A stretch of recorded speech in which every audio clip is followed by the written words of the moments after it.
Good morning and welcome to Intrepid Dawn. I'm your host, the Alpaca, and thank you all for being here on my first official morning stream. Every Saturday morning we'll be exploring a new game together. Today we'll be playing through the Bloodstained Stars, an epic arc in EVE Online. As always, please like and subscribe to the channel.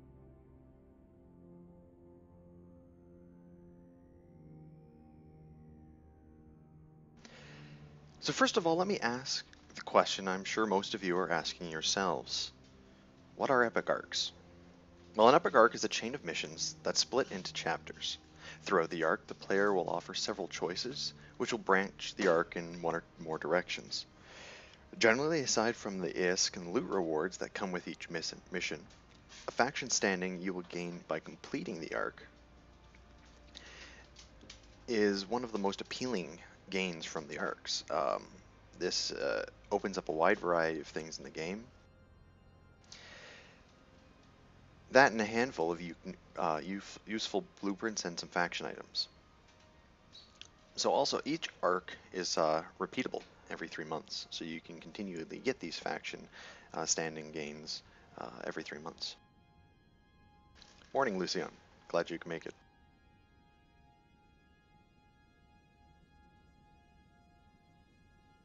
Oh, thank you, Ryan. Glad you could be here too. So throughout New Eden, there are 7 epic arcs, 1 for each of the empires, 2 for different pirate factions, and 1 for the Sisters of Eve, which is the one we'll be doing today, which is named the Bloodstained Stars. It's a level 1 mission chain that takes place in high security space and can be completed in about a Tech 1 frigate. Due to this, it's recommended for most new players to do, and it will help lead players into their first cruiser.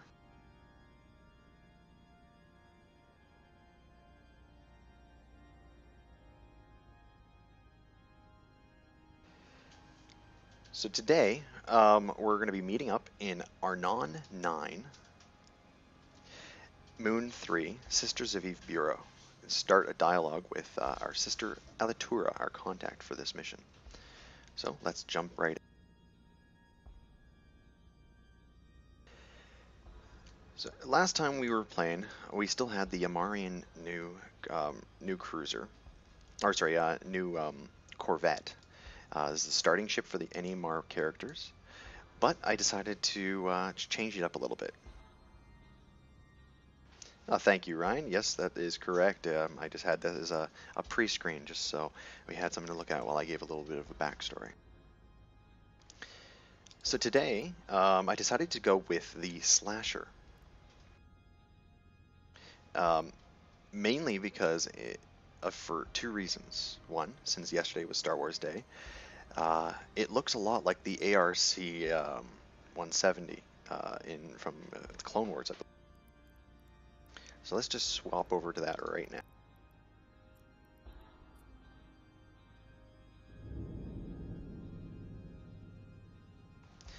I think you can already guess why I think it looks like the ARC. You got the X-foils on the sides. It's a really nice ship. This Slasher's been remodeled more recently, and I'll leave a really nice surprise about this ship to you once we start getting out into space. The second reason is the fact that the Slasher is given to you as a reward for doing the Minotaur starting tutorial as well as the career missions. So it is a free ship that you get for starting as a character. It's an example of another race ship. I've gone ahead and fit it with very basic skills. Nothing major compared to what we had yesterday, or last stream, sorry. I have some Tech 1 Autocannons, which are the Minotaur weapons. We have a Tech 1 a micro warp drive, web of fire to lock down and slow down enemies, sensor booster to increase my targeting speed, a little shield booster just to buff up that defense, a gyro stabilizer so that we can enhance our weapons a little bit, and a damage control just to help mitigate some extra damage. All of this is usable by a new character with very little, probably about a few hours worth of training time. So this is a very new player friendly design.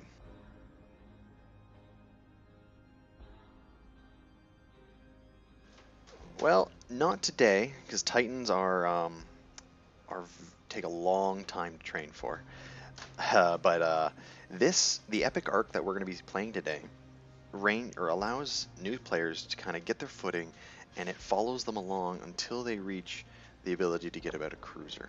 Um, the epic arc is still completable with a frigate, though most new players tend to fall into either a destroyer the next size up, or cruiser by the end of the series of missions. So we have an in-game fleet as well, so anyone that's in-game, please send Tim Katarn, and I will write that down in the chat. That is the name of my character in Eve. Please just private message him if you can, and we'll invite you to the fleet so you can join us. So I'm just going to exit the station so we can get a little view of our ship in motion. Waiting for all of you to send me those messages and get invited to the fleet. Oh, that's not a problem, Illuminati. I don't expect everyone to be here. I just wanted to allow people who did to be able to join and fly along with us today.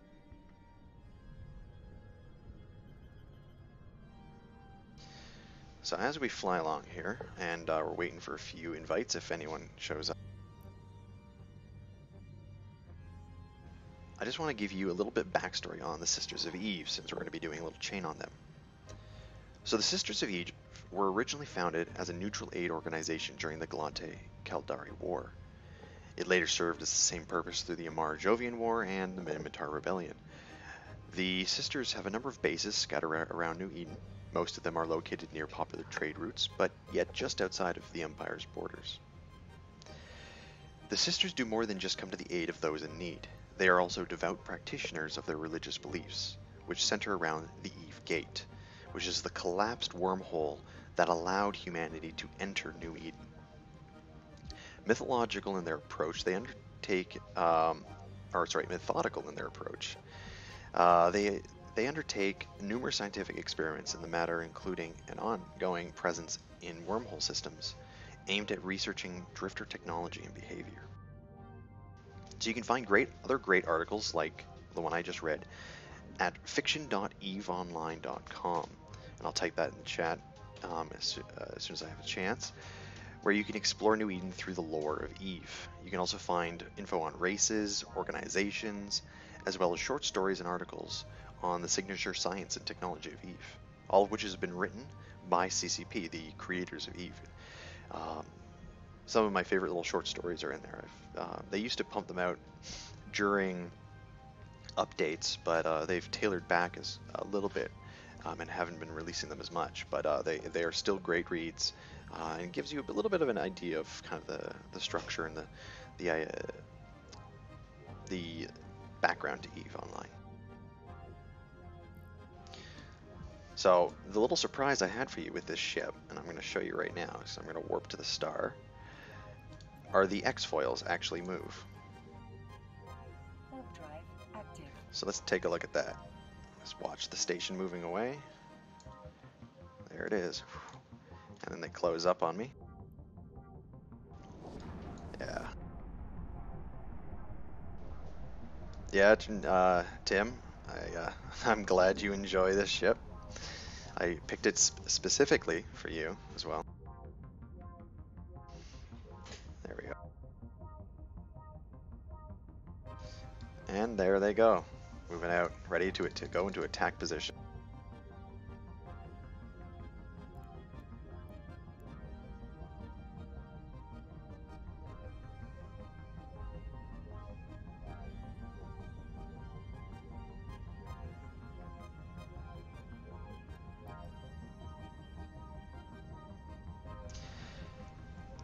So we haven't gotten any invites, so that's fine. We'll just jump right in and start the epic arc. Shav will be joining us. She's already in our fleet and will be joining us throughout the missions.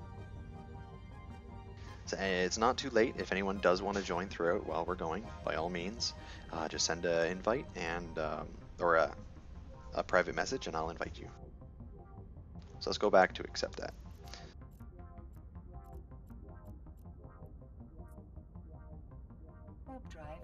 active.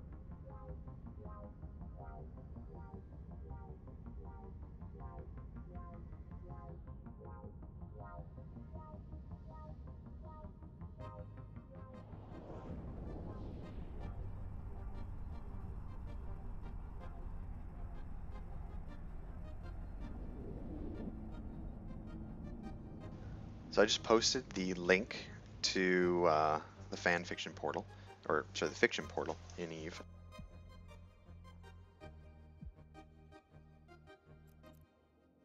Docking permission requested. So feel free to check that out at any time. I'm just going to dock up and get the first mission. So the station you can start the Sisters of Eve is Arnon 9 Moon 3 Sisters of Eve Bureau. It's located in the Essence region of the Galante Federation. Once you've docked that station, you want to go over to your Agents tab and talk to Sister Alatura. You can see her right there on the right hand side. She is listed as an Epic Arc agent for security. So I've already opened up a conversation. Let's see how it's going. A beacon beckons. I ask for help, and they send me a capsuleer. You are a capsuleer, aren't you?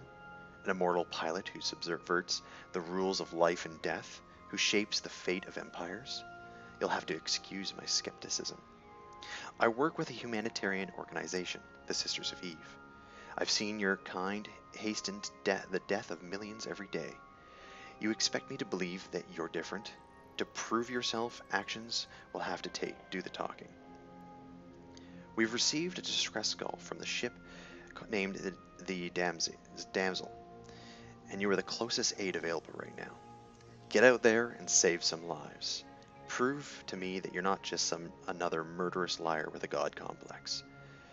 With all the power at your disposal, you certainly could be a force for good. And one thing is for certain.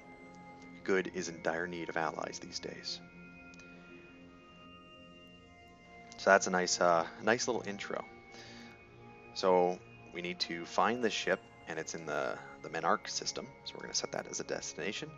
We'll be getting 100,000 ISK, interstellar credits, as a reward. And if we manage to complete this within 6 hours, I seriously hope we do, we'll get an additional 180,000 ISK. And then it gives right here at the very bottom, sometimes objects and entities are found in space are not displayed on your default or reduced settings. So you can add large collidable objects as one of the options in celestials, and large collidable structures as entities in the overview that can reveal details such as object names. So I'm going to accept this mission. I'm going to close the chat. And we will go into this system and find this damsel.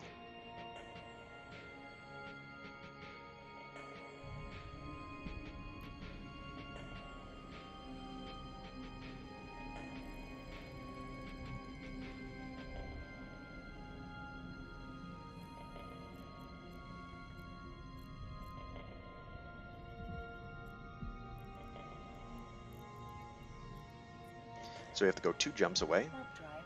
So we'll make our way there. While we're flying in between missions and jumping, if anyone has any questions or comments about EVE Online and want to discuss that, we have time to chat, talk about different aspects of EVE, or allow me to answer any of your questions. So feel free to pop them up in the chat, and I'll get to them as quickly as I can.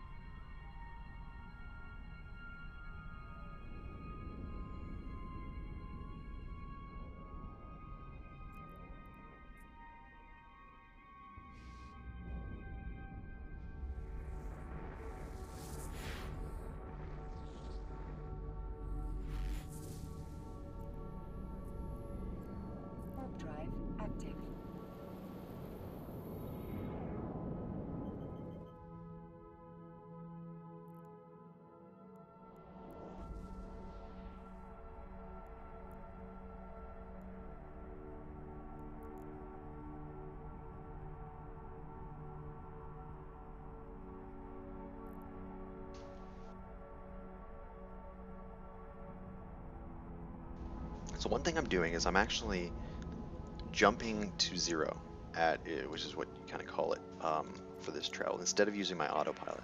Since I set the destination, I could actually hit this little A in the bottom corner, or hit Control S, which is a shortcut, to set up an autopilot.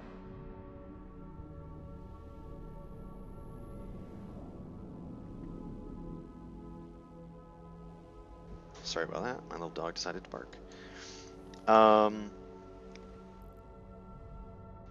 Yeah, so I could be doing that, but instead, if I right-click on and right-click and go to jump to 0 or warp to 0 on the Stargate, it'll allow me to warp in quicker than if I just did the autopilot. The autopilot normally drops you out at about 15 kilometers outside of wherever you're looking to go, and then you automatically fly in.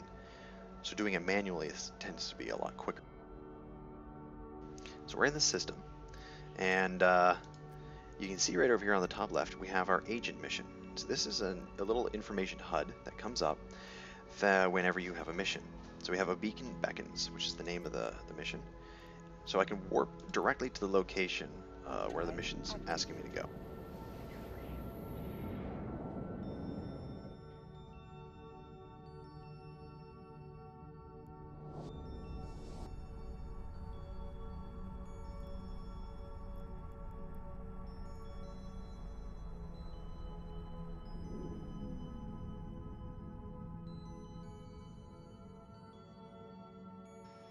Alright, so I'm seeing some debris here. We might have some enemies. We're going to have to be cautious.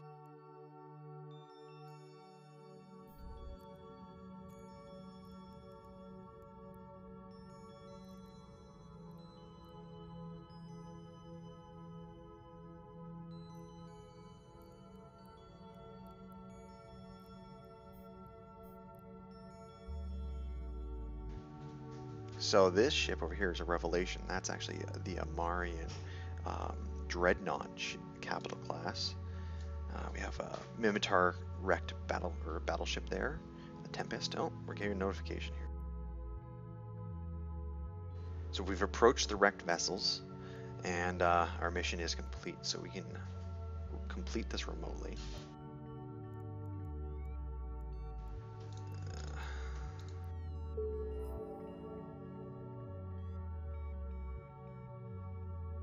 Aha, Agent Inquiry.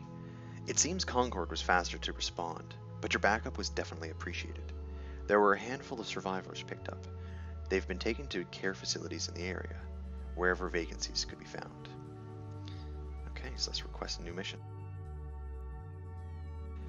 We've got some interesting information on out of your trip. It seems no one fired on the damsel. Something must have happened inside the ship. We'd like you to track down those survivors and see if we can get any information about the ship's path, pilot, or cargo. We need to know what caused this disaster. Concord is the logical step. I've gotten in touch with Concord agent Jack, who may have information for you.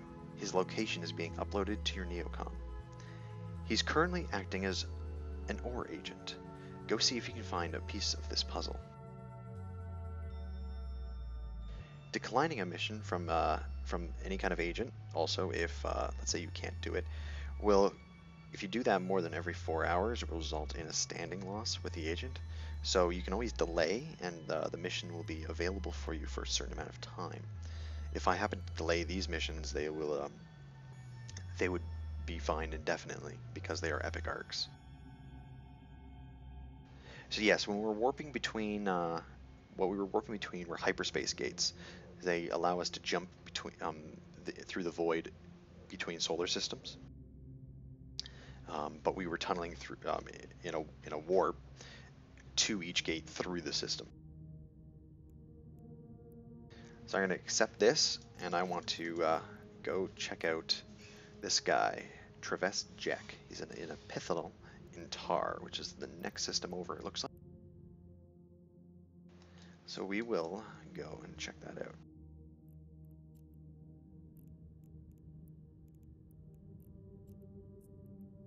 So as I said, right click, warp to 0.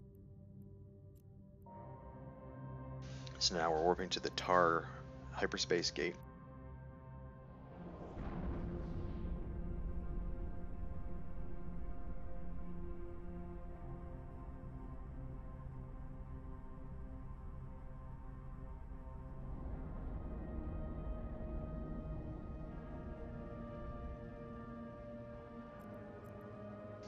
Yeah, we got a Concord Custom Commander flying a Dominix, a Galante battleship. Very nice ship.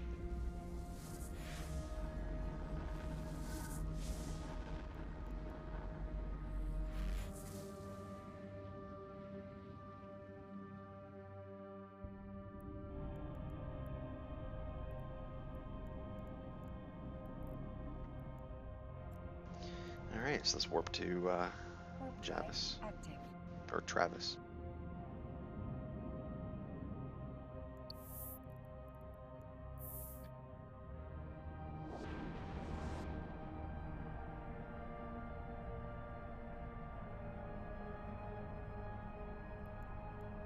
So Concord, which has been listed a few times in the chat, is the intergalactic police that polices the empires. So yeah, so I went through another jump gate. That was where the Dominix was, and now I've warped to the location where our contact is. Thank you, Illuminati. Appreciate that, definitely. I host the Saturday mornings. Every Saturday morning, we'll be doing different games. Today's Eve. I think next week we will. I haven't had exactly what game will be scheduled up, but that schedule can be found in our Discord. I'll have it posted up by the end of the day today. So let's talk to our agent here. Start a conversation of interest. Yeah, I picked up the crew that outlived that explosion. Pretty massive, whatever it was. I'll see if I can track down the facilities that they were sent to, if you can come do me a favor. A bunch of pirates have been scavenging the explosion site. Go and take them out for me. It shouldn't be too much trouble for a capsuleer, and you might even find some extra information. Hell, you could probably get it done in the time you need to look up the rest of the data. Damn legacy systems. Declining a mission from the particular agent, as I stated, once every 4 hours will result in the standing loss, so we want to keep that from happening. This is not a station. We are outside. I'm actually up against another starship. This is an Epithel, which is a Galante industrial ship. Our mission contact is floating in that. No, by all means. I ask as many away. I'm happy to answer them. So we need to go and find this strange data core, which is showing that's the objective. We're going to head back to Mark, one system over, or Monarch, and eliminate any pirates we find at the wreck. So we're going to accept that mission, so we can get our first taste of action. Looking forward to that.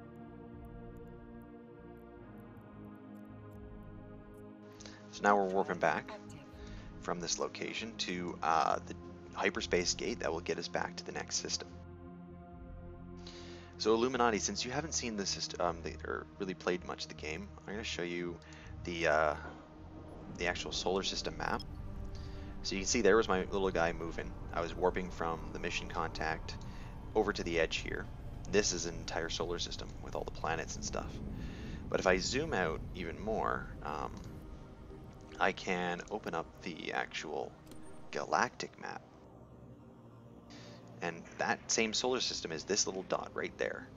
And I'm moving to Monarch, which is that dot right there. And I can scroll back and see the entire EVE universe. Now the EVE universe is all one place. There's not multiple servers like other games. Every person that plays EVE is somewhere in this map at any given time. We're all in one live universe playing together, affecting everything that happens. Very nice player run economy. The ship I bought and I'm flying it, and every module on it, every piece of ammo was crafted by some player somewhere in EVE. So you can see the hyperspace gate warping up. So just jump in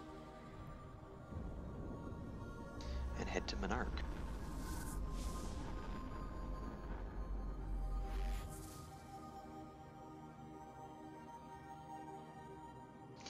It is a very big universe. It takes a long time to get from one side to the other, but it is definitely fun. And it's interesting the fact that there are so many people affecting each other at any given time. You know, you can just be going through, like we are flying through Asteroid, or going to some wreck to check something out, and bump into another player who's under attack from another player, save them or help the person that's trying to kill them.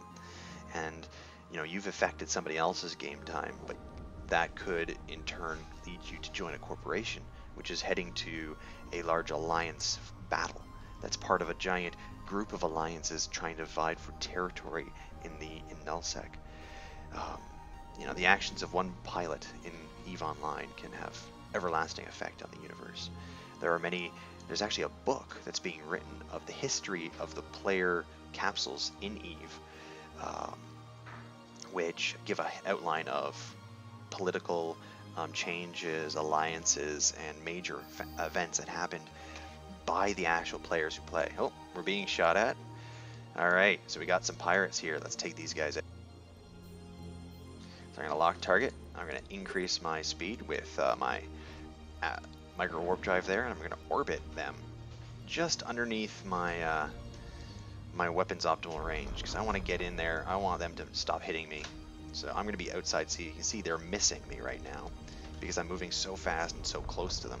Their turrets just can't track me. So let's start fighting back. There we go. You hear me going, and let's watch that explosion when it finally pops.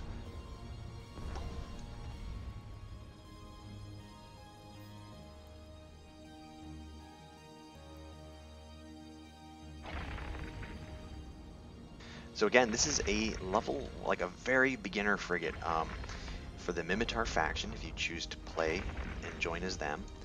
If you do your tutorial, which leads into a starting career agent, which gives you missions much like this, one of the rewards is one of these ships. So it's very easy to get into. It's free. It only costs about 100,000 or 300,000 ISK inline on the market if you chose to buy it outright. But it is a free ship if you join with the Minotaur.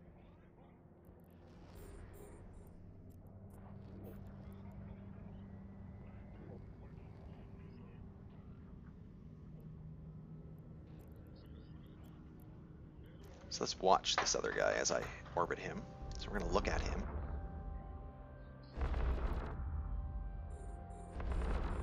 You can see my ship orbiting him right there. So that is a pirate, and you can tell by the blood splatter on that he is a what's the name of the group? Wow, I'm having a brain fart. I can't remember the name.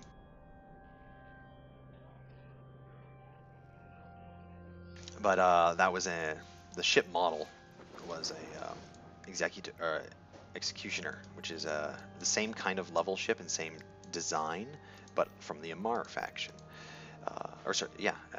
So it's comparable to the ship I'm flying, but part of the Amarr's faction. Also free if you do the Amarr tutorial.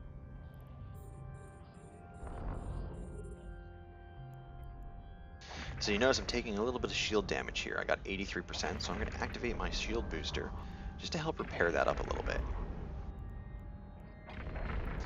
So I generate about 26 HP every 2 seconds by turning on that shield booster, but you can see my capacitor is getting quite low. So I don't want to keep that on indefinitely, so I turn that on.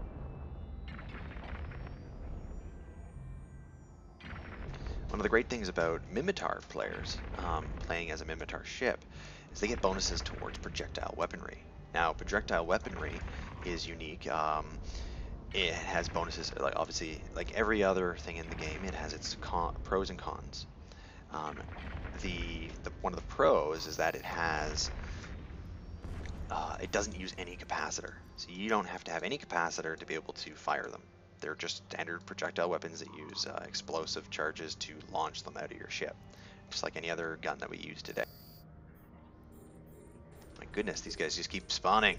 When will it ever end?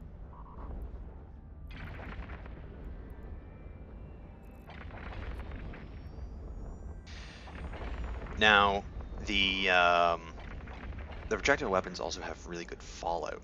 So you have an optimal range, and then you also have a range around that, which is which is your fall off. So the distance between the fall off and your optimal range is the kind of the parabolic curve downward that limits how much damage you'll do. So it's an exponential decline of damage up to that fall off point. After that, you pretty much do no damage. The fall off for Minotaur projectile ships is extremely large. You get huge bonuses for that, which is great because Minotaur ships are generally quick. You want to get up close, but you can also you have just a wider range of when they're going to be effective. So you can dictate how much damage you're doing at any given.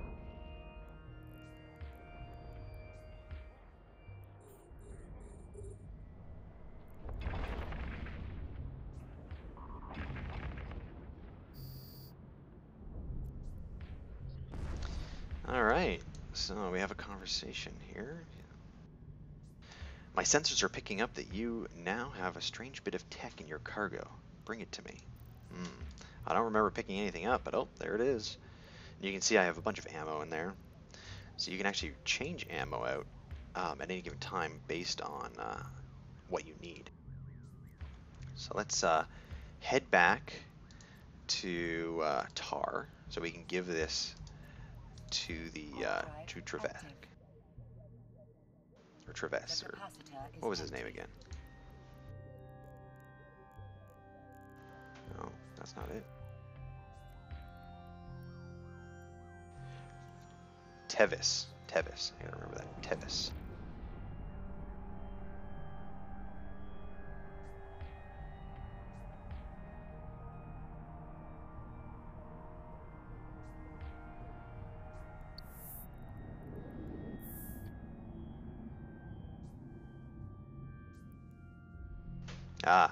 Okay, so this is going to happen sometimes. We actually didn't have enough capacitor to get all the way through a warp, so we tried to warp from our location of interest, which was 31.1 AU away from where we are now. But we ran out of capacitor before we could do the rest of the trip, so another 5.6 AU. So we actually dropped out in the middle of nowhere. And if we look at our system scanner, you can actually see, there we are, right there, that little crosshair. We're out in the middle of nowhere. There's no point we can get, or we're near the moment, which is useful in itself because there's no way for another person to find us here unless they've scanned us down. That we can go over in another video for exploration and hunting other players. But it's an interesting little thing that can happen. If you're not, usually it happens by accident, but you can also try to tweak yourself so that you do it intentionally. So let's say you're being hunted by someone and they're following you, jumping from gate to gate, trying to catch up with you to kill you. Well, you could artificially drop your capacitor down so that when it looks like you're warping to the next gate, you're actually only warping a few AU out. So then you can turn and warp away in the other direction, and then they'll have to try and re-find you again. Very useful, especially if you're in a ship that is slower or harder to maneuver, or just doesn't have the general defense that you need to be in any kind of engagement. Warp drive active.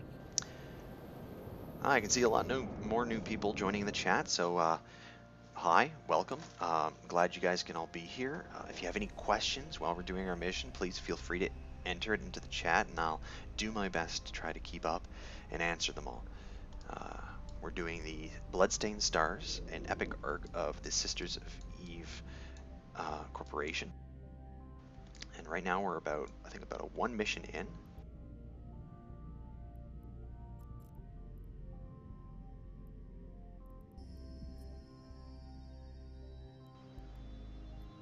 Alright, so we finished the mission. We get 238,000 ISK for that one. Very nice.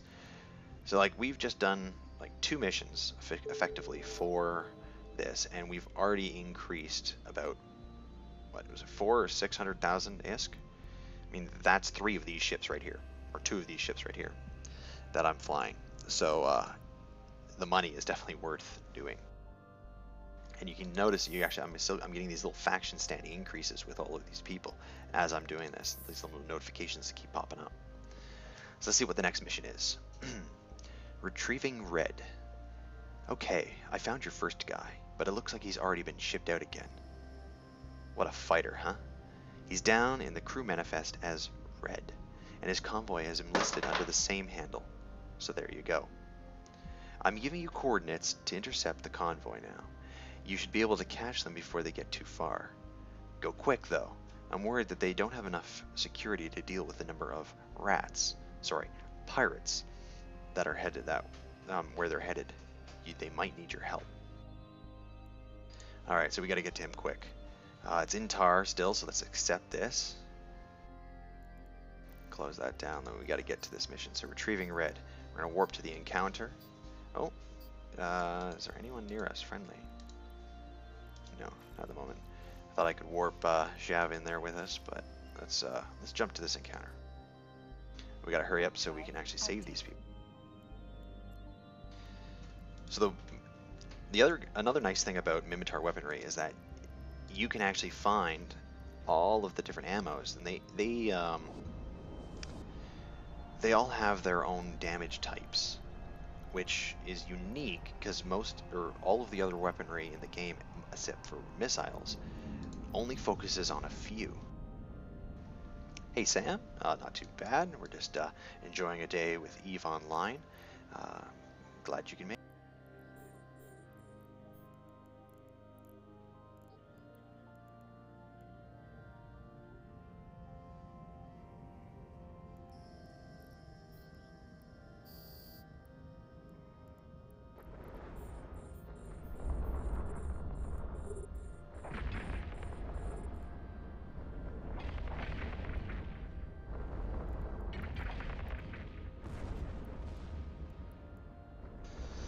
Alright, so I'm starting to use my web of fire as well, and you can see that there's a little green or blue glow around the person.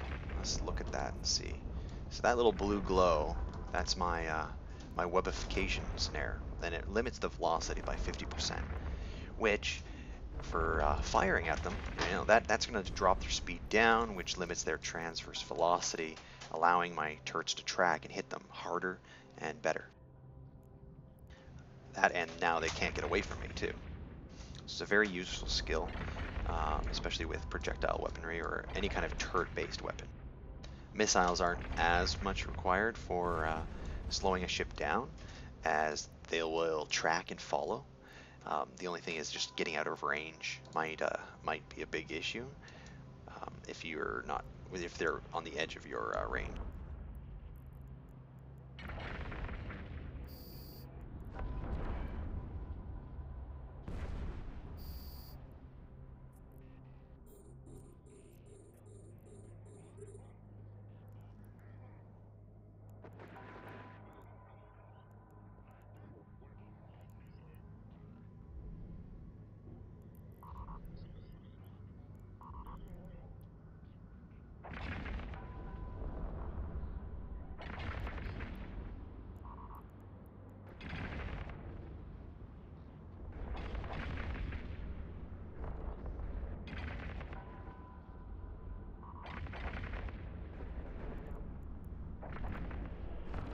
So that is, what is this one?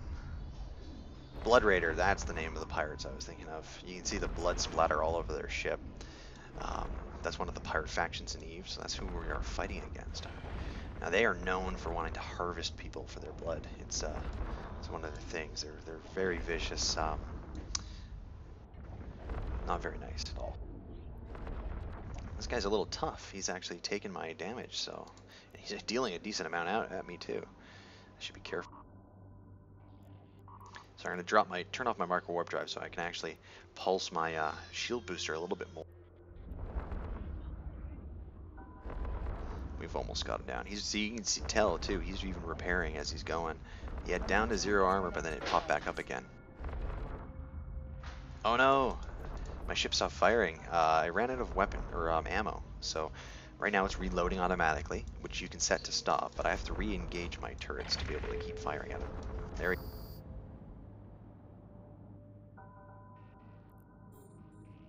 Oh, the target's invulnerable. Okay, it's probably gone up with some kind of part of the mission. Oh wait, no. Just because it was just lagging out there. So there he goes. Alright, so do we have red? Yes we do. Show info. So this is the corpse of a man wearing a red shirt. It looks like he was a pretty tough guy just a few hours ago. I guess he's not so much tough anymore as he's a floating corpse. Well, hopefully he's still useful to our cause. So let's go back to Tar and talk to our agent. Warp drive active.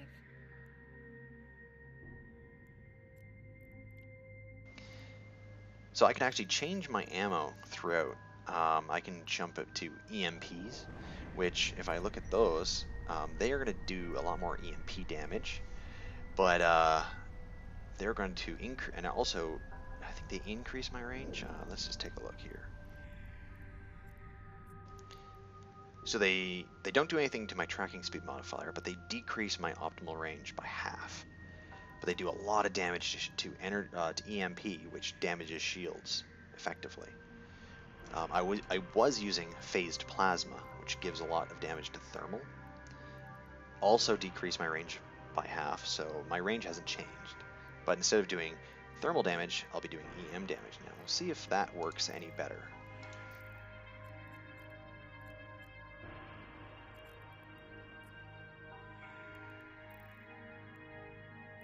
Alright, so let's complete this mission.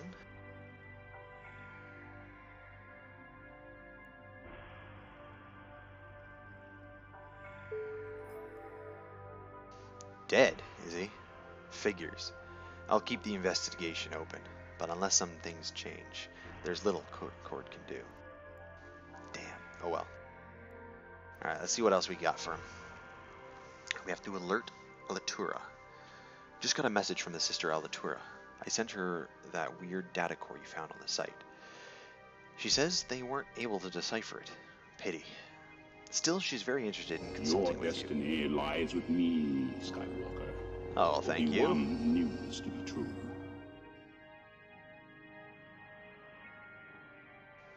Thank you, William. And welcome to the Intrepid Elite. Oh, where were we? Okay, so she's still very interested in consulting with me. So go do what she said, or she wishes. The sisters are good people. Alright, so we're heading back to Arnon.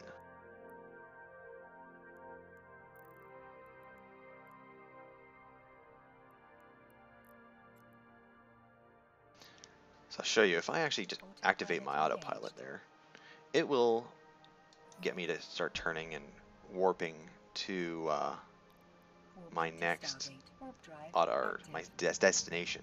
So my next part of the destination is Monarch, the warp gate. So it's going to take me there automatically. So now I don't have to click anything. The only problem is that it's going to drop me out about 15k away from the gate, meaning I'm going to have to kind of fly up. So it takes a little bit long.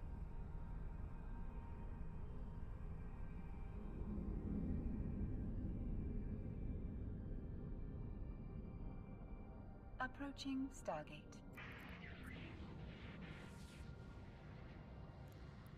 Luckily, we have a micro warp drive, so that we can make that a little bit shorter of a wait.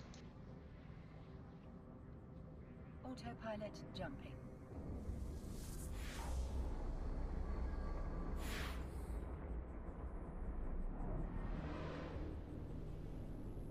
Ah, Lucian, sorry I missed your comment there. Thank you. I appreciate. Yeah, that was a new little stream UI specifically for me. So you can thank Tim. He designed that for me. Very much appreciated.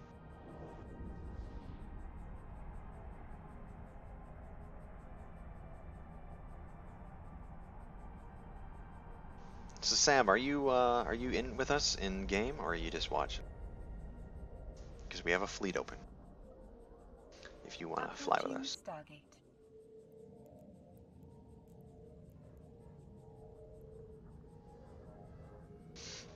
Also, we have a corporation now in EVE Online. So the corporation is like a guild.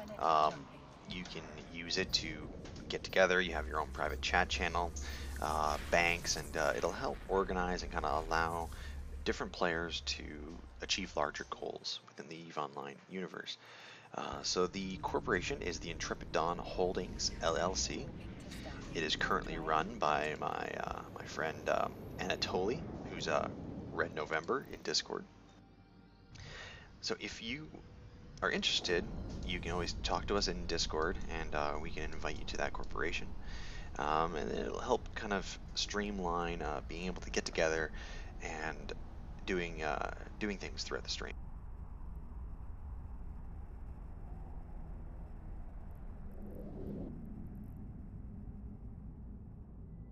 Oh, I'm sorry, Shav. We can we'll wait up for you. Once we get to our non, I'll let you know what the next gate is, and we'll wait for you so that you can get in there and get in some action too.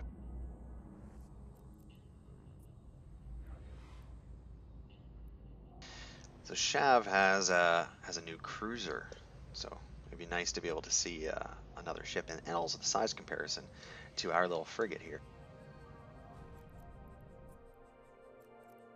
Autopilot jumping.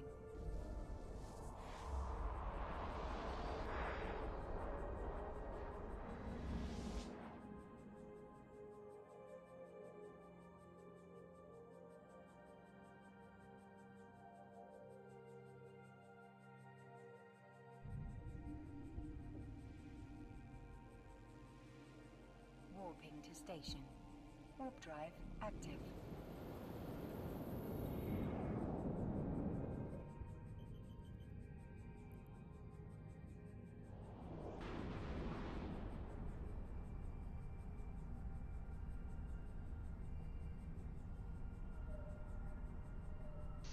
So we're almost back to Arnon. We can talk to the sister Atura. Here we go. Just getting in. Approaching station. And you can see there's also other people floating around here. We got lots of different people probably doing the exact same missions we're doing, but they're, other independents trying to gain their foothold in the EVE Online universe.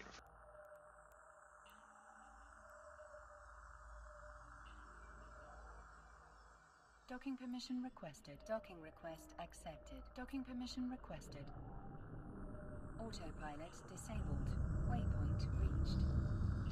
Alright, we are here. Let's talk to Sister Alatura.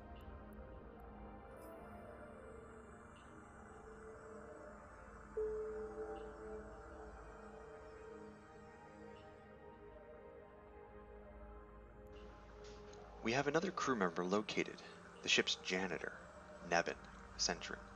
He's stationed at a small outpost. We'll hope he'll have a lead on where some of the other personnel are recuperating. In light of what happened to Red, I'd like you to bring him back here once you found him, for his own safety. You understand. Alright, we're off to find the janitor, Nevin. He is located in Arnon, okay, so we're gonna... So, Shav, we'll wait for you here in Anon so you can come give us some backup. Meet me at just outside the station and we'll warp to the location ourselves.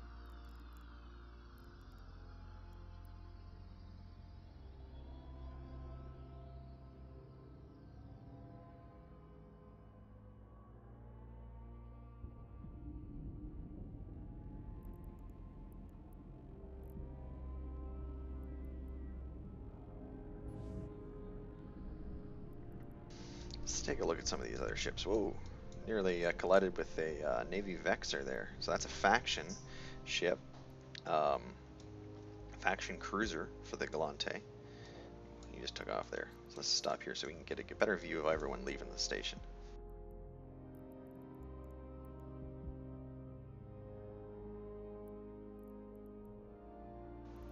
So on our overview, you kind of see you get all these different names of people. We can also see the names of their ships. So we got a Kestrel. Well, he just disappeared. A Cormorant, which is a Caldari destroyer. I think we saw one of those on the earlier streams. We have a Retriever. Let's take a look at that guy. So a Retriever is a mining barge. This guy's out there mining away, making some profit, either maybe selling those ores or using them to build some of the things in the game that we use. There's a Drake, so that's a Caldari battle cruiser. I can't look at him, he's probably just about to warp. Yeah, there we go. I really like that effect where they, once they hit that light barrier, they just pop in a nice little light stream that shoots off. Really reminiscent of Star Trek in my mind, of when they warp away.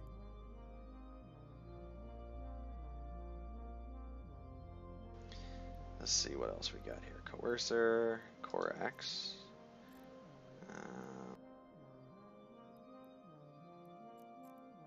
So there's a Crusader. So that's a Tech 2 Interceptor. Amarian in design. It's based off of the Amarian's variant of the ship that I'm flying. And you can see the stylization is different. It's got some red paint on there. Very good. Good for tackling, locking down enemies, making sure they don't get anywhere. A very good PvP ship. Alright, let's see. Hey Shav, let me know when you are here so we can go to the mission.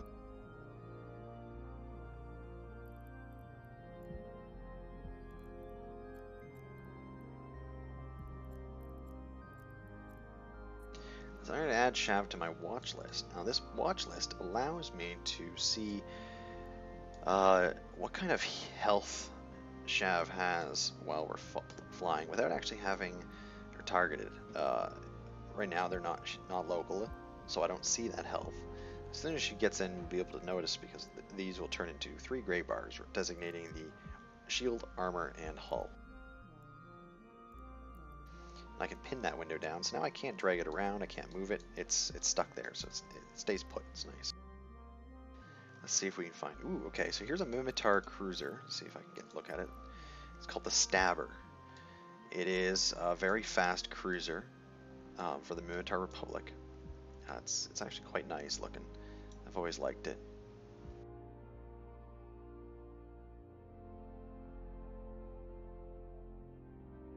Oh, and there we go. Shav is finally here. So let's go take a look at her cruiser. Ooh, flying a MOA. Alright, let's take a look. So that's a Caldari cruiser. Oh yeah, look at that. That is a very nice cruiser there, Shav. A little too shiny. I think we're going to have to get this one a little bit scratched up in battle. Hey, Jack O'Neill. Glad you can make it. We are accepting people into our fleet throughout the stream, so if you have the game and you want to jump in and join us, by all means, just send us a message or message it in chat and we'll invite you along. So let's see what you got there. You got some hybrid turrets, so we can see that floating on your ship. Some hybrid turrets there. They look like blasters, if I'm not mistaken. Those are close range, high powered railguns, or a type of railgun, but they're a blaster. So they're close range Caldari weaponry. Galante also used the same ones. Really nice.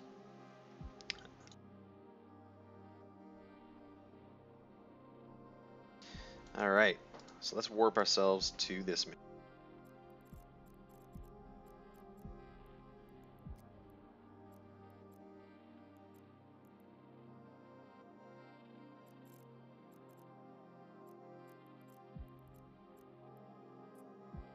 So warping our fleet, so I can actually warp both of us together at the same time. Now, I'll probably engage in warps quicker just because I'm more agile, but at least Shav will be right behind us.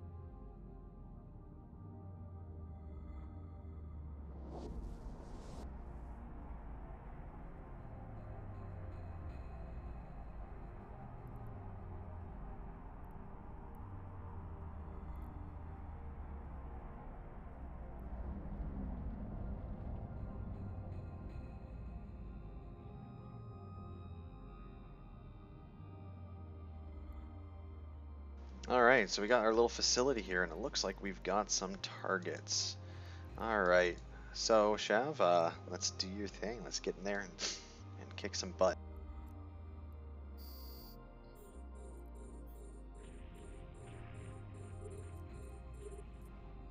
So for this one, I'm going to watch Shav take these guys out. get a sense for how Shav plays their character. Flying a cruiser is very different than flying a frigate. They're a lot less agile, but they have a little bit more beef to them. Oh, there we go. You got those weapons firing off.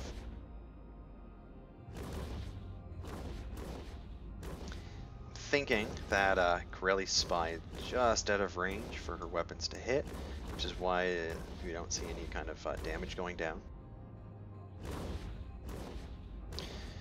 Also, we have oh, okay. Thank you for fixing that, Shav. Yeah, okay. So they're 250mm railguns. They give a 50km range. Railguns are they fire a magnetic, or they use magnets to fire slugs, projectiles out at high velocities. Very powerful. It's a real-life weapon.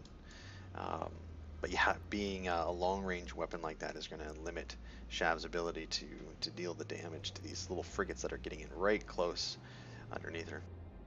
So we're probably going to have to come in and help. So let's go.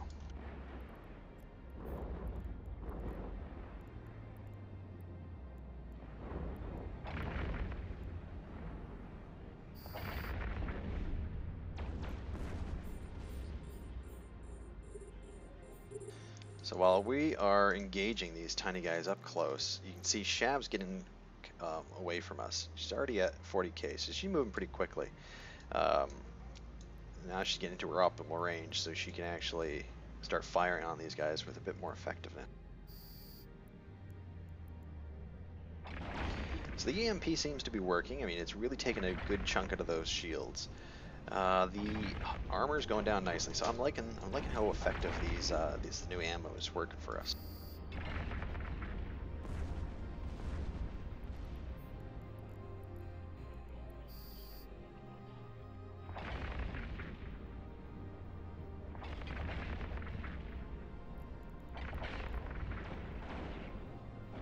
So these are, they look like they are Garistas, if I'm not mistaken.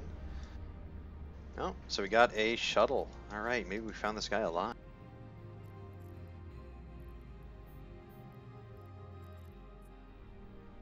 So we got a little shuttle here, and we're going to go and try to loot the guy out of there. Where are we?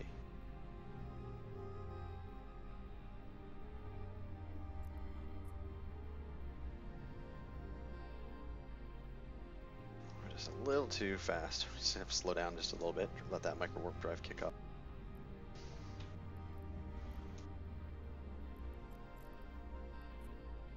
Alright, we found Nebin, and he's alive. Awesome. Alright, mission accomplished. So let's head back to Sister Altura. Get this guy nice safe custody.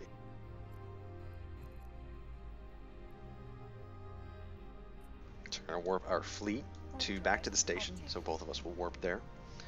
Shav, I would probably recommend that you just stay out in space, so you don't have to waste the time docking. I'll go in and complete them.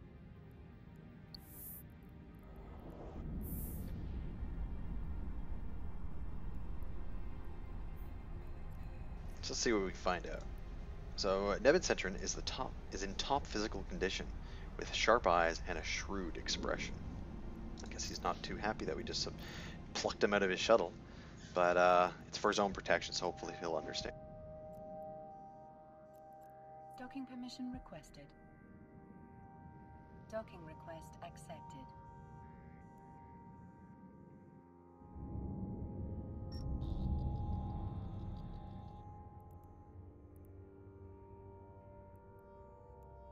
Alright, let's complete that mission.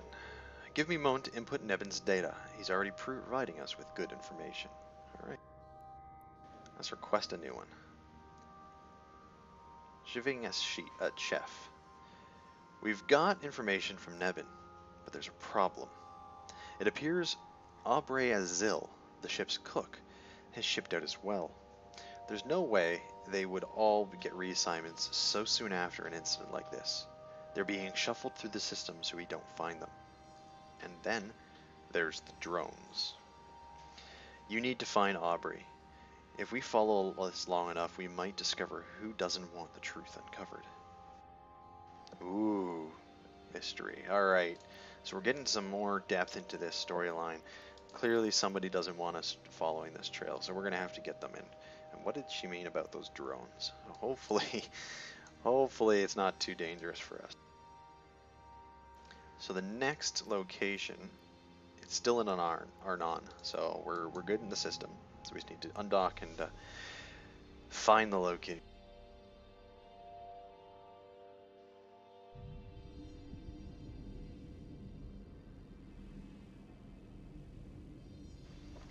Oh yeah, I see that ship right there. So that's a Brutix. It's a Galante battle cruiser, very powerful gunboat. And that's actually a unique skin on that ship, if I'm not mistaken. That is from the Planetary Discovery, kind of like a little sub-content that they add in here. So they add an actual scientific experiments to EVE Online through Project Discovery.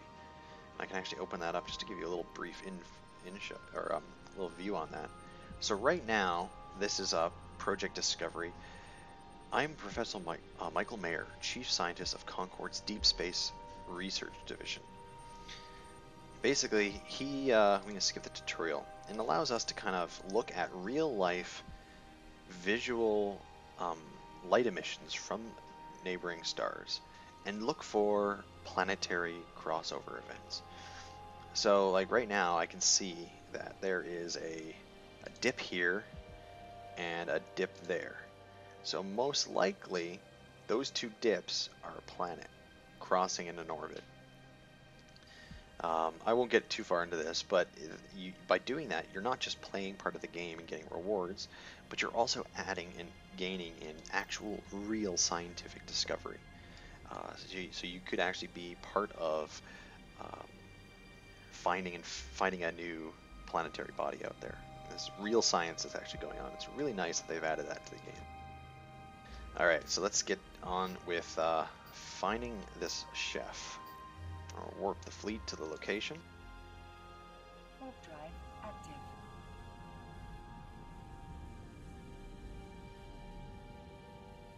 For anyone that's just joining us, I can see some people are jumping in. We are playing EVE Online, and there's a fleet open, so if anyone wants to join in, you're more than welcome. We'd love some extra company. We don't need much. Just a level 1 frigate is all we need. Okay, so we got some notification. So Aubrey, hey, could you give me a hand here? These damn things took out my propulsion. I'm dead in the water. Oh no. Okay, let's see what we got here. I'm not seeing any targets on scans, but his transport's over there. So let's quickly get over to him.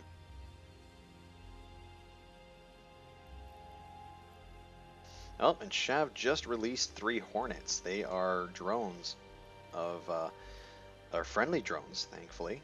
So hopefully those will deter any pirates from showing up. So these little drones are combat pet. It's the controllable pets that you can use in the game. Most ships will have a capacity to fly them, though Galante are far superior as they specialize in that aspect of the game. Yeah, and here we go. We got these are rogue drones. So rogue drones are high-tech drones that have the ability to manufacture themselves. Rogue drones' hives can be found throughout the universe in EVE and are a constant menace to space travelers. So let's quickly get this guy out of this ship. I mean, that ship's damaged. He's not going to be able to get out of there. Alright, we got the chef. Sweet. Let's get these, let's kill these rogue drones.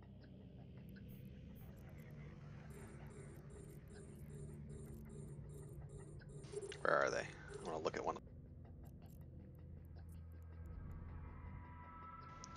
So the rogue drones are kind of creepy. They got like these little arms and appendages that kind of come out. It's very insect-ish. Very scary. Something from Nightmares. And the drifters are actually similar in origin.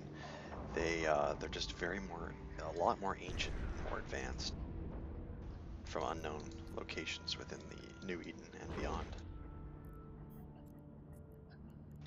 So we can see those little drones of Shav are engaging this rogue drone, and they're actually dealing some damage to it. So we're actually in good position right now.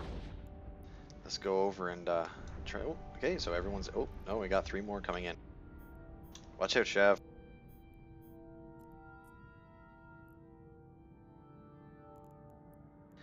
So let's zip in there, try to kill these guys.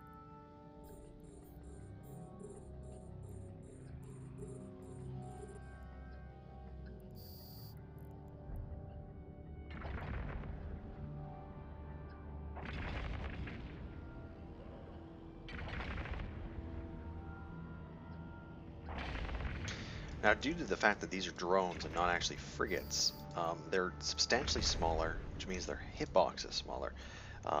And the hitbox in the game is listed as a signature radius, and that's the general size of a ship.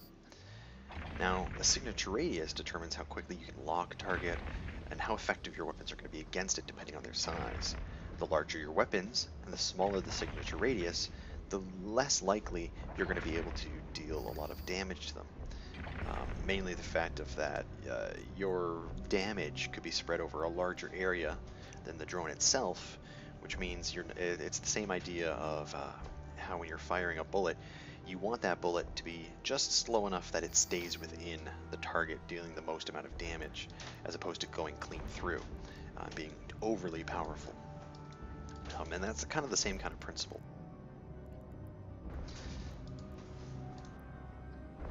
Which is why larger guns in the game are less effective against smaller targets. But if they do hit, they do hurt. Just not as effective as using the correct ship size against the correct weapon size. So small weapons against small targets, medium weapons against some small targets, and medium targets as well as large targets.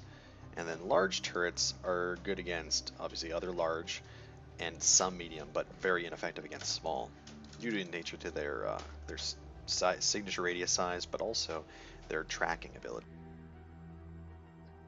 Alright, I think we deterred any more rogue drones from showing up, so let's head back and get this chef in safe custody.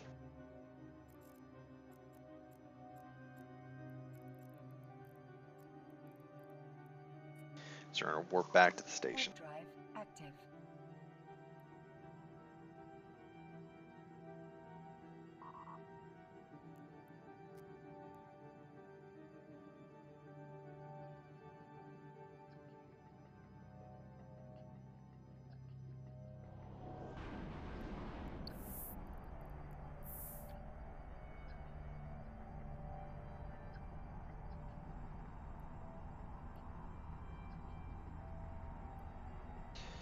So if anyone have any questions, please feel free to answer or ask in the chat, and I can get to you as soon as I can. Always willing to answer any questions. Docking permission requested. Docking request accepted.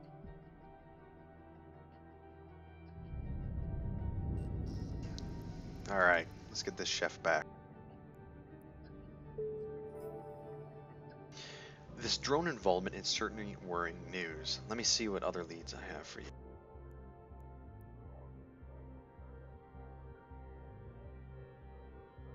We've located the doctor from the wrecked ship. Unfortunately, we've located her by way of a ransom demand. We want this doctor alive, so we're going to pay it. Luckily, they just want planetary currency, so the real ISK value is minimal. I'll put the money in your hangar when you accept this mission. I need you to take the ransom to the designated drop location. They're to drop off the doctor as soon as you drop off the money. That's the plan anyway. I'd prepared for a double cross, just in case. Alright, so same system. We're going to pay this ransom money for Dr.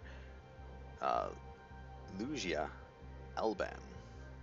And we're going to be granted one sum of a lot of money. Alright, let's take a look at this lot of money, because we got to make sure that we actually have it in our inventory. So it's in our hangar of our station, so we want to bring this over and actually drop it into our ship so we can bring it with you, or bring it with us. So we got a lot of money. The description is, this is a lot of money. I guess it is. Alright.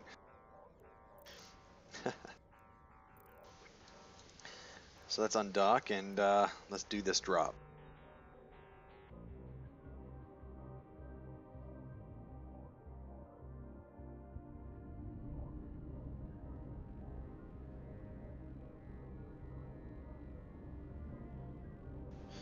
Oh, I see on the out here we have, oh no, he warped away. I was going to take a look at that Iteron Mark V, which is a large Galante hauling ship for you guys, but he seemed to warp away before I had the chance.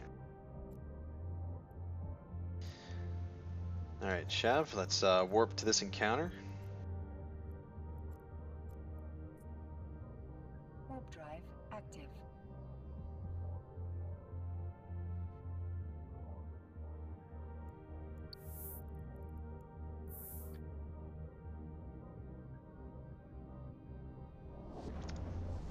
So another aspect about Eve online with your ship is you can see down here on our little HUD, we have these little green bars above each of the activatable modules. Now, if I clicked on those, I would activate the overload for that. The overload causes you pump in more energy to the weapon or the module and allow it to run hot. Effectively, that will increase its ability to do whatever it's supposed to do, with a side effect. It's going to generate excessive heat. Now, heat is usually bad, as you can probably understand, and we start to overload our systems. And you'll see our heat status rise up through these 3 bars. The higher they are, the more damage they'll do to their own self, but also to adjacent modules. Eventually, if we kept it up, we'd burn out our modules, rendering them useless out in space. There are ways to repair them, going to the station to repair, or using nano repair bots, which is like a paste that you can apply in space, which is very expensive, but can also be crafted just like everything else in the game yourself, so you can mitigate that cost. So let's drop that money off. Alright, so that worked out well. I wonder how much cash we can get if we kill you and keep the doctor. Uh-oh. Nuh-uh, not on my watch. Let's go kick these guys out.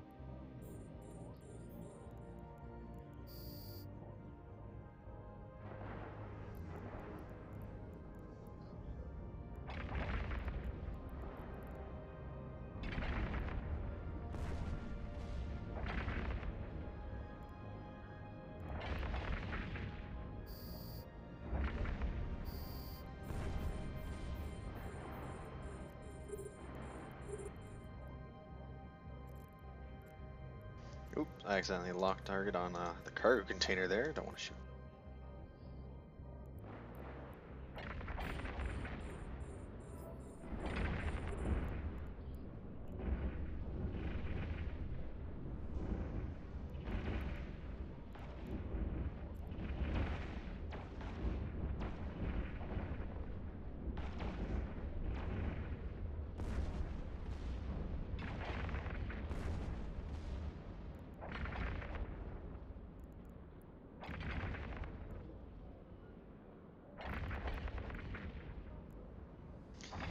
Alright, we are kicking ass. I'm taking some damage, so I'm going to heal up a little.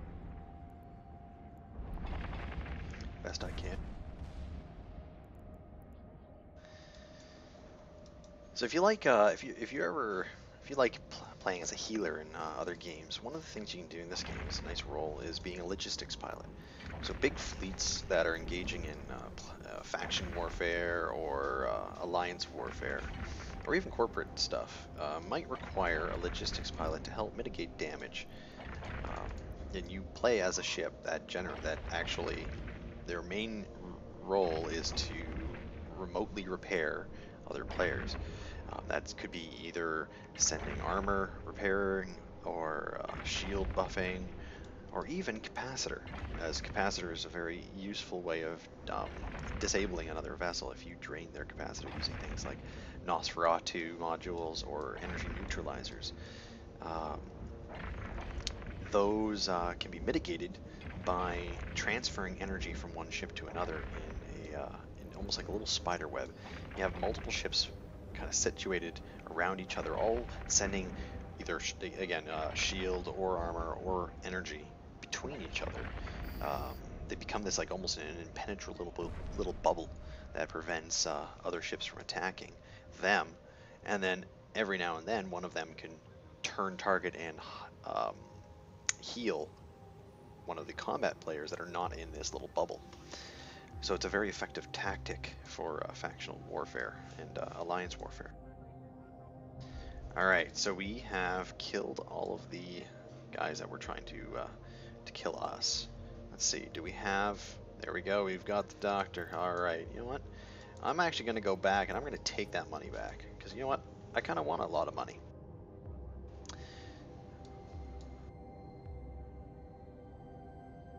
And they definitely don't deserve it, considering they just tried to kill it.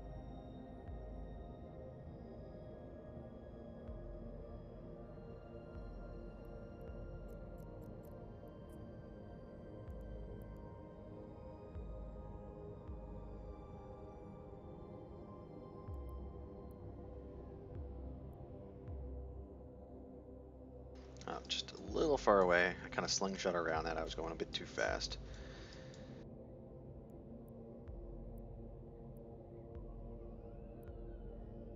What do you mean this item's not mine to take? Oh, that's just bullshit. Alright, well apparently I don't get my a lot of money back, so, oh well. So let's go back and drop off this mission. And drop the doctor back off with Sister Alatura. We'll warp back to the station.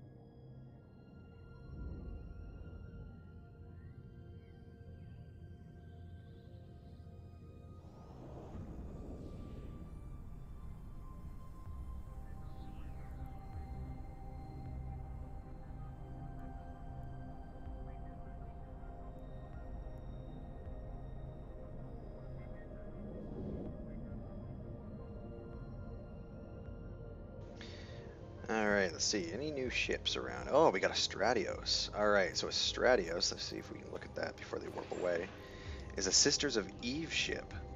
It's a cruiser used for combat and exploration, specifically in wormholes.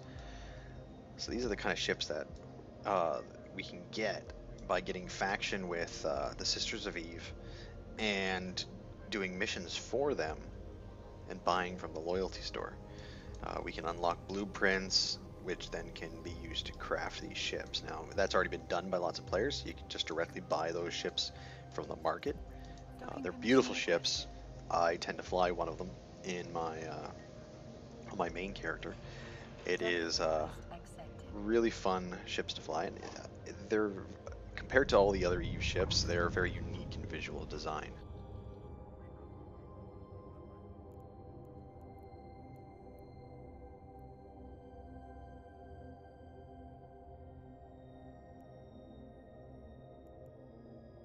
Alright, let's complete that mission. You handled yourself well out there. Dr. Elaban is cooperating with it. Fantastic. Alright, we're doing great. Engineering a rescue.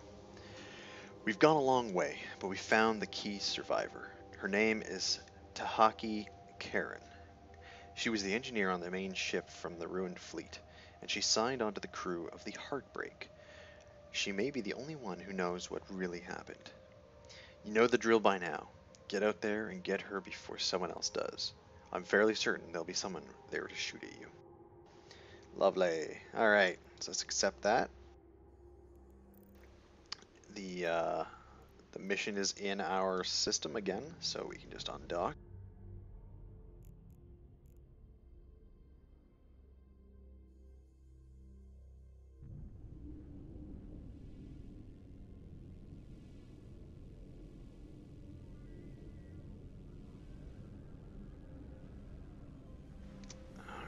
Oh, we got an Algos in local, so let's look at that. Algos is a Galante destroyer specializing in drones as opposed to turrets. And here's the other Galante destroyer, a Catalyst. This guy, you can see all those turrets just sitting on the top of that ship. I mean, that's a lot. Destroyers usually have about anywhere in the upwards of 8 turrets available to them, so a lot of damage can be projected at a target. Really nice ship. Alright, so let's get to this encounter. I'm going to warp the fleet. Warp drive active.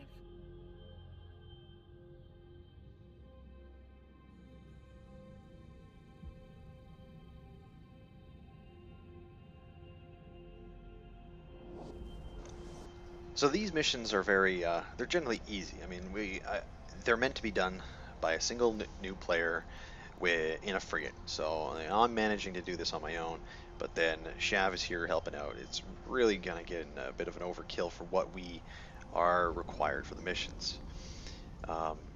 Now, missions in EVE are actually broken up into level 1s, 2s, 3s, 4s, and 5s. 5s are meant for huge fleets of players to do. Okay, so we got a notification. Get me out of here! This thing might explode any second now. Uh-oh. Yep, and Shav brought the Cormorant and the Algos in the last 2 streams. So really nice ships as well. Alright, so we got to get this Heartbreak. Get to the Heartbreak. Where is it? There it is. Oh my goodness, it's in pieces.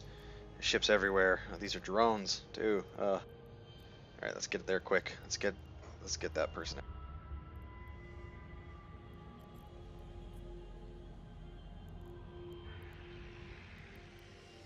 All right, we got the engineer. Let's get away before this thing explodes. Kind of looks like it already exploded, but you know, whatever.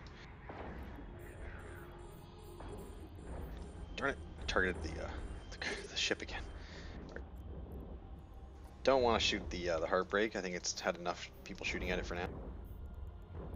See these little laser beams being shot at me. Alright, let's start shooting back. Eh?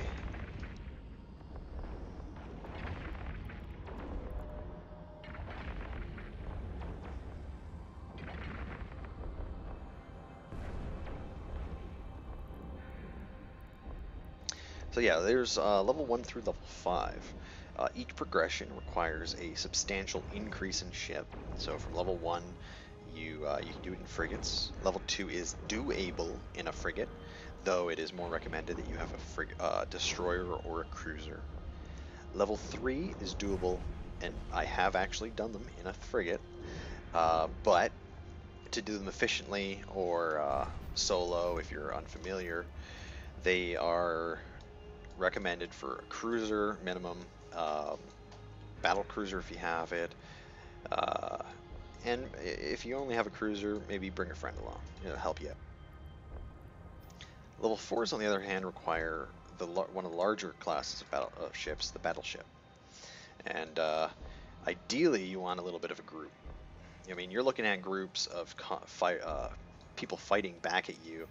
You're looking at like 30 or so cruisers, 15 battle cruisers, and maybe 10 battleships, all fighting back at you. Not to mention an endless supply of frigates that you have to mitigate all that damage and try to survive and complete the mission itself. So you definitely tell that this is mundane, or not so much mundane, but just a lot easier, more manageable for a single player than those higher level missions. Though it is possible to solo a level 4 in a battleship, or even a Tech 2 ship, like a heavy assault cruiser, which is a Tech 2 variant of the cruiser line. Alright, so we're not even hitting this guy. He's just moving so fast. So he's moving fast, and we have him webbed down. So that's saying something. So let's slow down a bit, get a little bit closer. Try to see. Okay, there we go. We're actually getting some hits on him.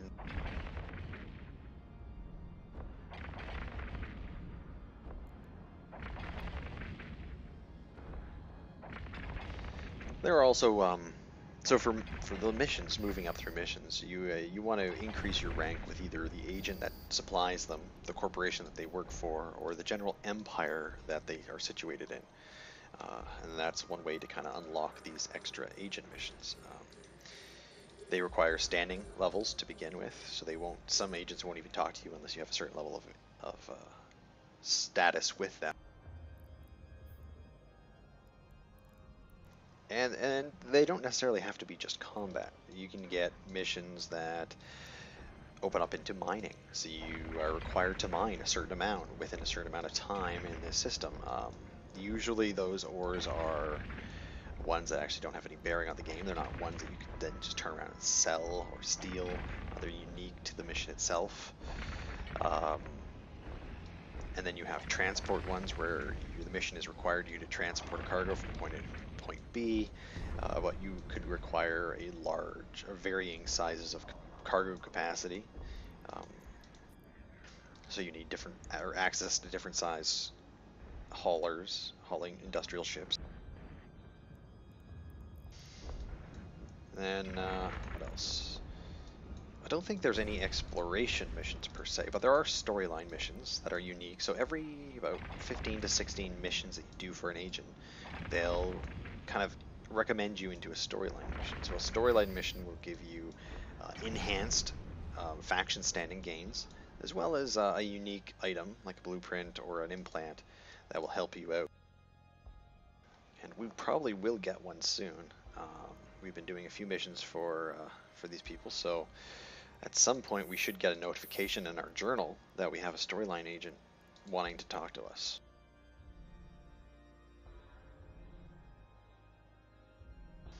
Alright, I think that might be it for those drones. So, awesome, we successfully saved this engineer. Let's turn around and head back to the station, drop her off. Warp drive active.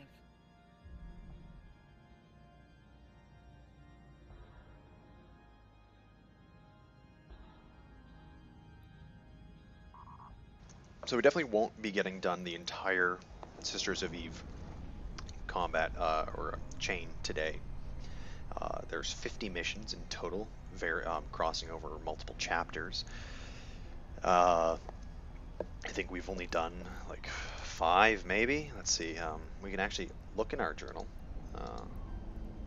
Maybe? It used to be here. I'll have to find it again. But there used to be a list of where all these missions go. I'm not quite sure where now.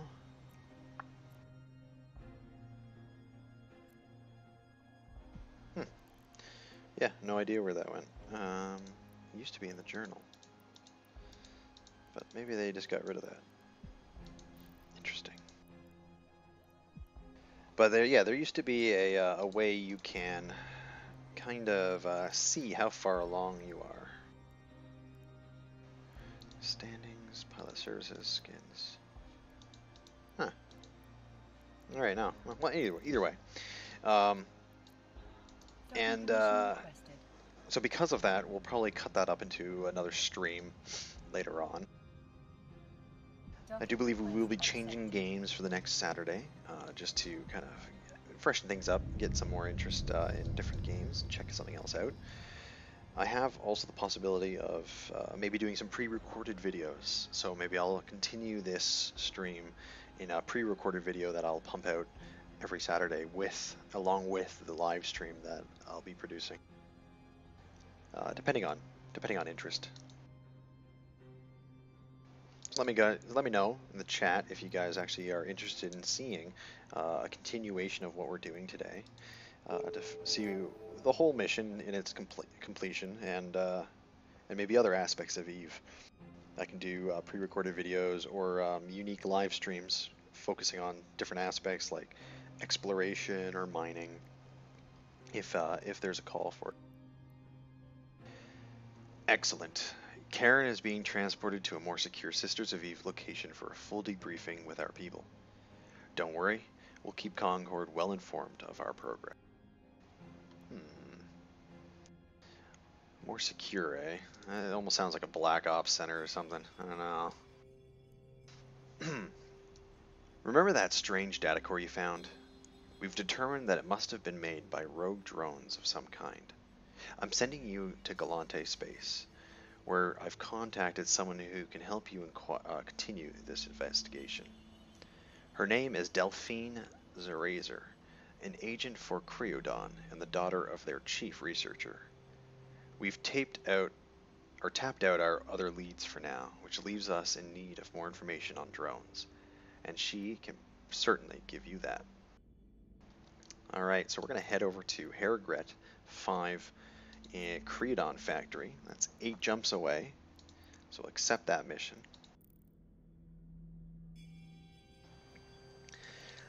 So we're actually going to be going into a completely different region of EVE Online. So right now we've been sitting in the Genesis region, I believe. And now we're going to, or no, the Essence region. So we're going to be going through the Genesis region and actually ending up in every shore. So let's take a look at our route on the map. So there we are in Arnon. And you see that pulsing line, that's the route that we're going to have to take to get to where we're going. So we're actually moving, I mean, it looks long, but it's not very far in the grand scheme of the entire universe.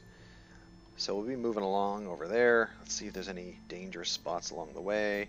We got 0.7, 0.8, 0.9, 0.9, 0.9, 1.0, 0.9, 0.8. So it's all in high sec. We're safe. We don't really have to worry about it too much. There's still the risk of suicide bombers. But I think we'll be relatively safe. So Shav, if you want to set a destination to that, I will link that in our chat in-game. And then I'll meet you there.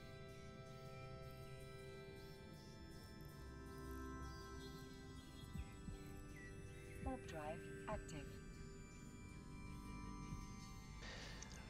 So yeah, so this is a good chance. We're going to be just flying for a little bit. So if anyone has any comments or questions, by all means, please type in the chat, and we can discuss something maybe in a bit more detail, considering we have a little bit of ways to go.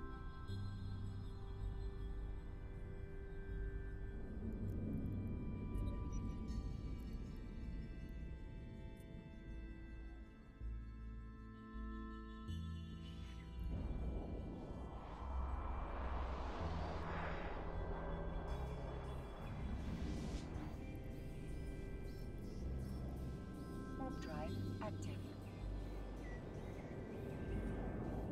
I can see people jumping into the stream right now, so just a heads up, we are currently moving from talking with Sister Altura to her contact over in Galante Space. It's about 7 jumps away.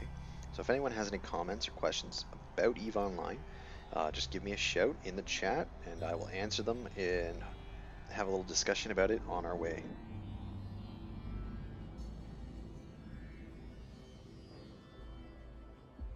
The Fountain War. Ooh, okay, so let's see.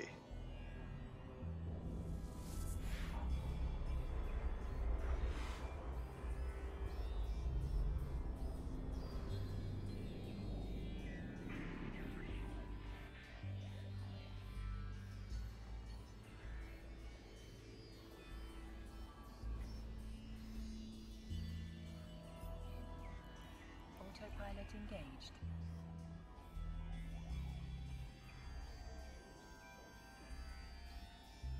Warping to Stargate. Warp drive active.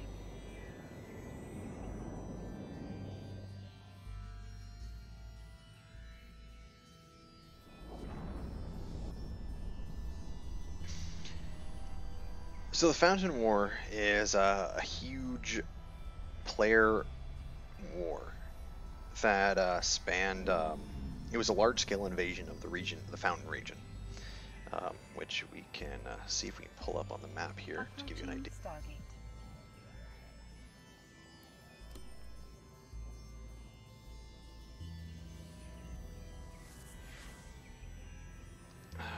Fountain. There we go. So you see that right there. So that entire region right up at the top, Fountain. So this entire section here was going to be invaded.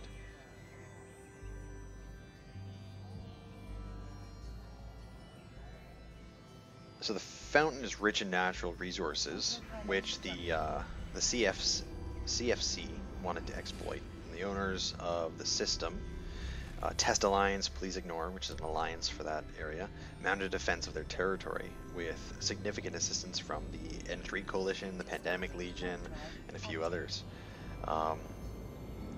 So it ended up with that from the Goon Swarm's aggression of love of battling and whatnot. They've entered into the war as well. I'm trying to remember. It's been a while since I remembered this. It was happened a little while ago. there are videos online if you want to search up. I think there's actually YouTube called The Fountain War, the history of the game's biggest war, and it goes into depth of all the little triggers that kind of happened to get this war rolling. But it ended up with an insane war, a giant battle where 3,500 individual players were fighting each other. All at the same time, all in the same system. So I mean, that's 3,500 players. That's insane. So, like, right now, if I open up my chat, I can look in local. I have 28 people in my local chat right now. I mean, 28 people that are just happen to be in this Botane system that I'm flying through. 27 now. Like, 3,500. And not even just being in the same system, but actively engaging in a battle. There's a system that's integrated into Eve that allows for things like that to happen, so it doesn't just crash the server. Because you think about it, I mean, 3,500 players. Let's say each one of them has, 5 drones, because that's the maximum amount of drones you can launch at any given time. I mean, you got 5 times 3,500 people worth of drones floating about, blowing up each other. Then you have, all of the firing, all the missiles, and then auras for shield boosting and bubbling. It was a nightmare. So an effect that they brought into the game for that is called time dilation, and it's a way of allowing the servers to kind of keep up with this onslaught of downloads and uploads and information transferring to keep everyone in sync. So time dilation finds a location of whatever system or groups of systems that have a huge amount of players all engaging in a large factional warfare of some sort. It slows down the relative time in the game, which is interesting to think about, because right now we're flying, we're heading to this gate. It's taken a few seconds to drop out of warp. Things are moving nicely, and even when I'm firing in game, right, I'm orbiting these guys pretty quickly. You can see my turrets launching out their projectiles really quickly. Well, the time dilation slows everything down relativistically. So my ship, even though it's going at right now 494 meters per second, that per second is then divided up. So it's per second per second. And I'm actually going substantially slower. So a battle that would last normally a few seconds in real life, right? Like where you have a battleship manage to land like 2 blows on me, that is actually dragged out over a longer period of almost a couple minutes to allow everything to kind of catch up and sync together.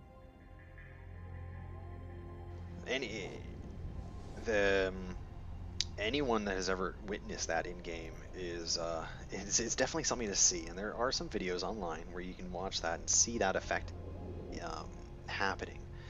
And it almost looks like the video is kind of slowed down, which, I mean, technically it is, but the game itself is what's slowed down. And it gives alliances and fleets the ability to actually command and distribute orders and coordinate strategies without it just being a giant mess of things just exploding everywhere.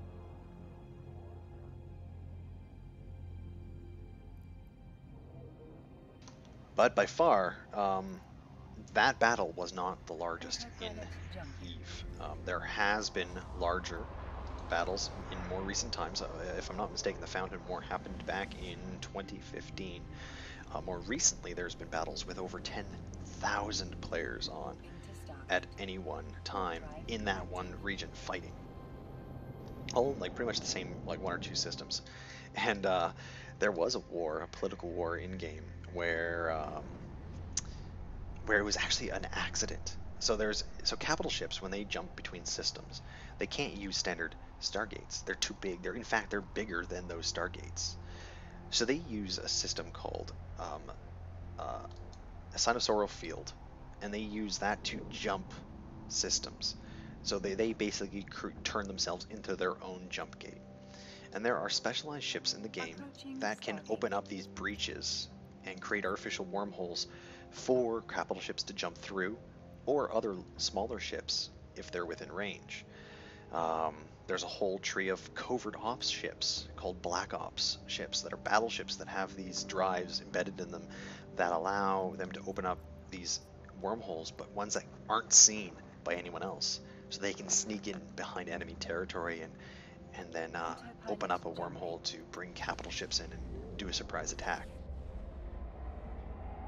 So what happened was there was a fleet was kind of out and about, and they came across, if I'm not mistaken, a dreadnought that was supposed to it just wasn't being guarded properly, so they figured that they could take it out.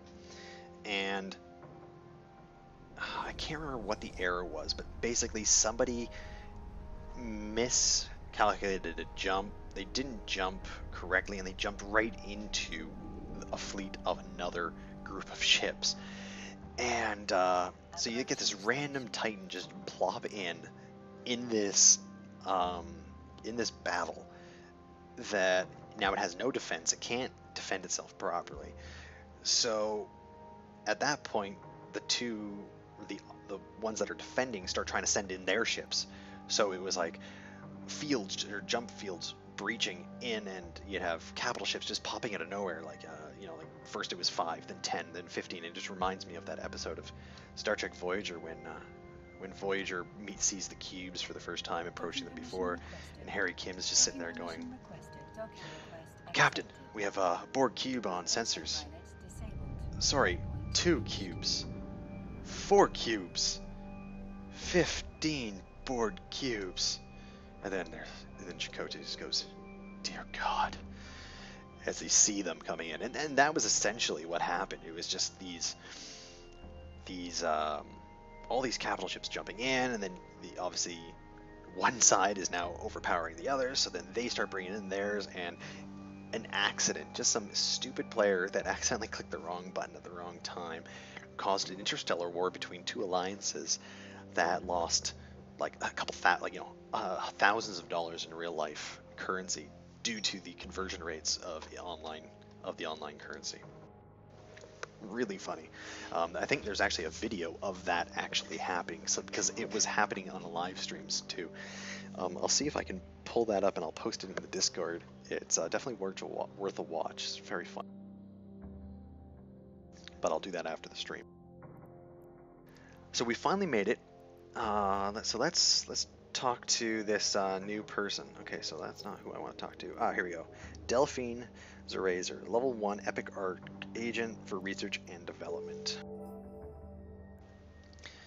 Studying the scene. Alatura said you needed more information about some kind of drone problem. The sisters have referred a few promising capsuleers in the past, so I'm willing to give you a chance. But I can't do anything else until this mess I'm dealing with has been taken care of. If you could retrieve some of the drones from Harrogret, that would speed things up considerably. You see, every drone in that system has ceased responding to signals. That just doesn't happen with Federation technology, unless the drones have been destroyed. Our research and development team needs whatever components still exist in order to analyze the remains. Fly out there and bring me back one of those drones, or any part that might remain. You'll need to be careful. There are no signs of other ships in the system, so I have no idea what could have destroyed those drones. Interesting. Alright, so we are in the correct system for that. Let's accept this mission. I think this will be our last mission for the stream. So, yeah, Shav, you're on your way. How many jumps out are you?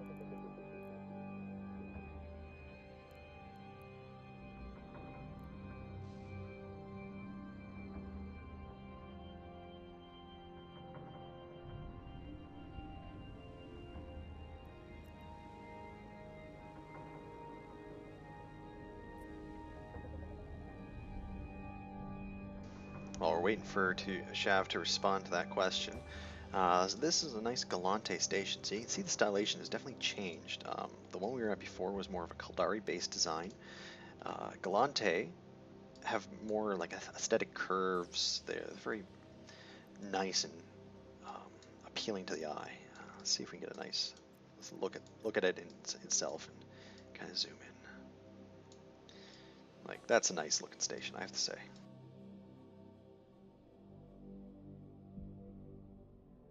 And you can even see in and see kind of little drones flying around. I guess there's a city there in that dome. And you got different entrances, and you got little piloting ships getting in there. It's really nice. Let's take a look at our. So we have a Genosis. So if you subscribe before tomorrow, actually May 6th, this is one of the ships that you can get for free for the EVE Online anniversary. So if you've liked what you've seen today, I fully suggest you jump into EVE. If you subscribe with a subscription, it's about $19.99 US dollars, if I'm not mistaken, but for 3 months worth of game time. There's a promotion on for 3 for the price of 1 for months, which you can cancel at any time. But you get a bunch of anniversary events because this is the 15th year anniversary for EVE Online, and there's some battleships, some cruisers, battle cruisers, shuttles, like a whole whack of stuff that they're giving away for free if you subscribe before May 6th. So you got one more day to do it. If not, you can still get all of these things in game at later points. You just won't get them for free. But there is a special event on right now in the game from the agency, and it is where is it suggested here?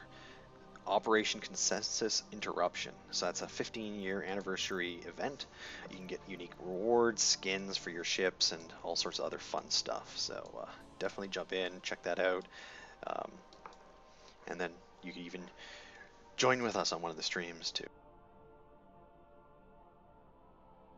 So Shav, how far out are you?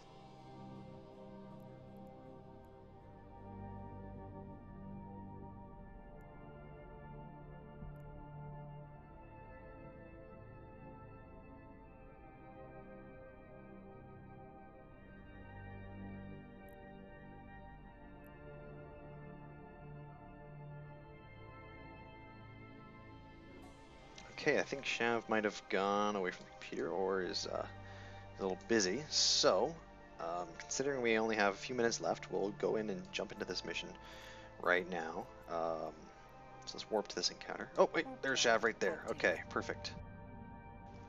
Good thing I saw that come up on the overview, so we'll give it a second, let her come out of warp, and warp us both to this mission. Alright. Warping fleet. Warp drive active. Good timing there, Shav. Absolutely impeccable timing.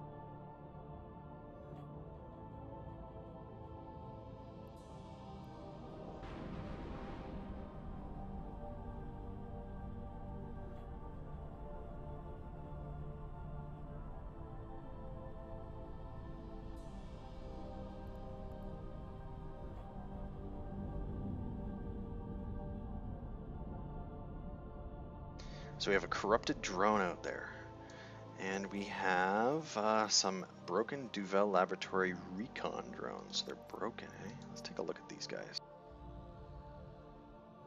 Oh, he's cute. Kind of like a space Wally. Let's see what else we got here. Look at this guy. Oh, okay, that one's definitely a rogue drone. Alright, so we got more rogue drones. Let's quickly get to that corrupted drone there, grab the pieces that we need, and then hopefully we can get out without having to engage anyone, but we might have to kill these drones. So this kind of nebula effect is actually interesting because one of the things you can do in the game is you can actually develop the ability to mine gases, and that's used in creating fuels for stations and other interesting creations. So there's actually gas miners that suck that kind of stuff out, and gas is usually found in low sec systems or wormhole space. So they're more rare to find, though you can find them in higher sec security. But they jack in at a huge price if you manage to get yourself some. There's also ice, which can be used. Ice is used in fuel manufacturing as well. And then obviously the ore mining as well.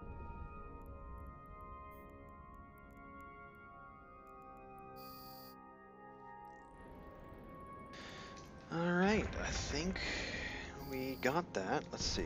Yeah, we got the corrupted drone parts. I'm not seeing anything else floating around, so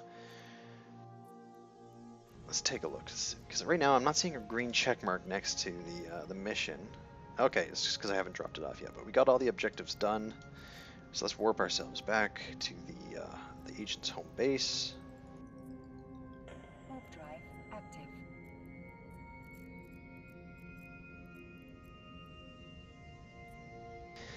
Warp drive active. All right.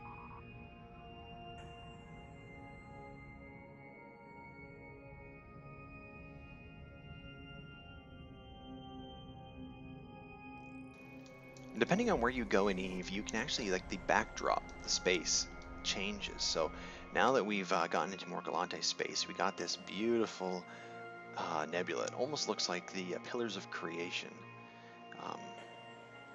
the Orion Nebula, out near the Orion constellation, which is actually a real nebula in real life. It looks really nice.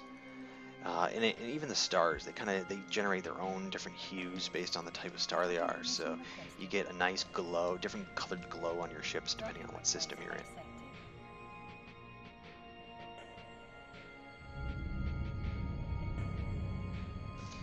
All right, so let's hand this guy in.